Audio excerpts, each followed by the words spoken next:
നാം ഓരോരുത്തരും ദുഷ്ടത ചെയ്ത് ജീവിക്കാതെ നന്മയായി ദൈവത്തിന് നല്ല പ്രസാദമുള്ള മക്കളായി ജീവിക്കാൻ തയ്യാറാവുന്നുവെങ്കിൽ ദൈവം നമ്മളെ ഒരിക്കലും കൈവിടുകയില്ല. ഇരുൾ അടഞ്ഞ വഴികളിൽ തിരുനാളമാകുവാൻ ഇന്നത്തെ ചിന്ത.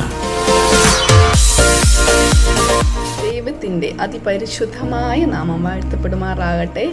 ശലോമോന്റെ സദൃശ്യവാക്യങ്ങൾ 12-ാം അധ്യായമാണ് നാം ശ്രദ്ധിക്കാൻ പോകുന്നത്. ആകവാക്യങ്ങൾ 28.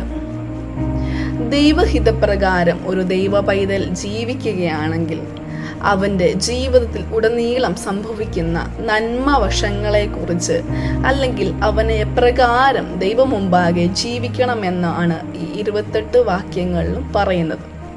കൂടാതെ തന്നെ നല്ല രീതിയിൽ ജീവിക്കുന്നില്ല എങ്കിൽ അവന് സംഭവിപ്പാൻ പോകുന്ന തിന്മ വശങ്ങളെക്കുറിച്ചും ശലോമോൻ ഈ വാക്യങ്ങൾ ഉടനീളം രേഖപ്പെടുത്തിയിരിക്കുന്നു. ഒരു മനുഷ്യൻ്റെ കുഞ്ഞു പ്രായം മുതൽ, അതായത് ബാല്യത്തിലായിരുന്നാലും യൗവനത്തിലായിരുന്നാലും അവൻ്റെ പഠന മേഖലയിലായിരുന്നാലും സമൂഹത്തോടനുബന്ധിച്ച ജീവിതത്തിലായാലും കുടുംബജീവിതത്തിലായാലും നമ്മുടെ സാമൂഹ്യമായ രീതിയിലാണെങ്കിലും എപ്രകാരം ജീവിച്ചാൽ ദൈവത്തിന് ഇഷ്ടമുണ്ടാകും എന്നുള്ളതും ഈ വചനങ്ങളിൽ രേഖപ്പെടുത്തിയിരിക്കുകയാണ്.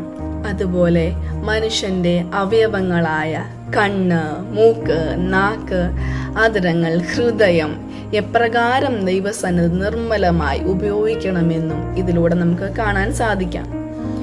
അതുപോലെ തന്നെ വ്യാജം പ്രവർത്തിക്കുന്ന അധരങ്ങൾ യഹോവയ്ക്ക് വെറുപ്പാണെന്നും സത്യത്തിൽ നീതിയുടെ പാദങ്ങളിൽ നടക്കുന്നവരുടെ അധരങ്ങൾ എപ്പോഴും വിശുദ്ധിയോടിരിക്കുമെന്നും അതിൽ ദൈവം പ്രസാദിക്കുമെന്നും ഈ വചനത്തിൽ നമുക്ക് കാണാൻ സാധിക്കുന്നുണ്ട്. കൂടാതെ നമ്മളുടെ നാവിനെ പറ്റി ആലോചിക്കുകയാണെങ്കിൽ നമ്മളുടെ നാവിന് വളരെയേറെ ശക്തിയുണ്ട്. അതായത് ഒരാൾ വിഷമഘട്ടത്തിൽ ഇരിക്കുമ്പോൾ അവരെ ആശ്വസിപ്പിച്ചാൽ നമ്മളുടെ ഒരു വാക്ക് കൊണ്ട് അവർക്ക് വളരെയധികം ആശ്വാസം ലഭിക്കാൻ ഇടയാകും. അങ്ങനെ നമ്മളുടെ ഓരോ അവയവങ്ങളും ദൈവസന്നിധിയിൽ എപ്രകാരം വിശുദ്ധിയോടെ കൃത്യമായി ഭംഗിയായി ഉപയോഗിക്കണമെന്നും ശലോമോൻ വളരെ വ്യക്തമായി കൃത്യമായി ഈ വചനത്തിലൂടെ രേഖപ്പെടുത്തിയിരിക്കുകയാണ്.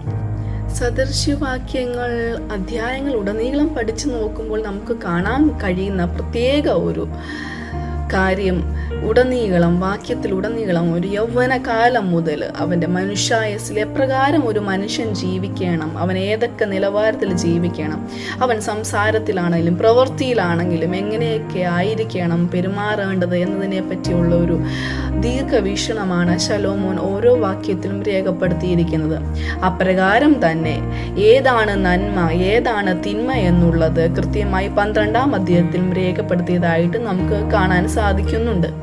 അപ്രകാരം നാം ഓരോരുത്തരും ദുഷ്ടത ചെയ്ത് ജീവിക്കാതെ നന്മയായി ദൈവത്തിന് നല്ല പ്രസാദമുള്ള മക്കളായി ജീവിക്കാൻ തയ്യാറാവുന്നുവെങ്കിൽ ദൈവം നമ്മളെ ഒരിക്കലും കൈവിടുകയില്ല.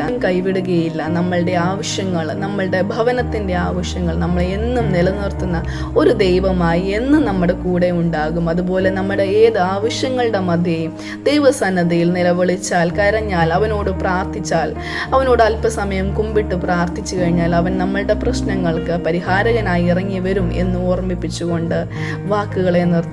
ദൈവം നമ്മെ ഏവരെയും ഒരുപോലെ സഹായിക്കുമാറാകട്ടെ.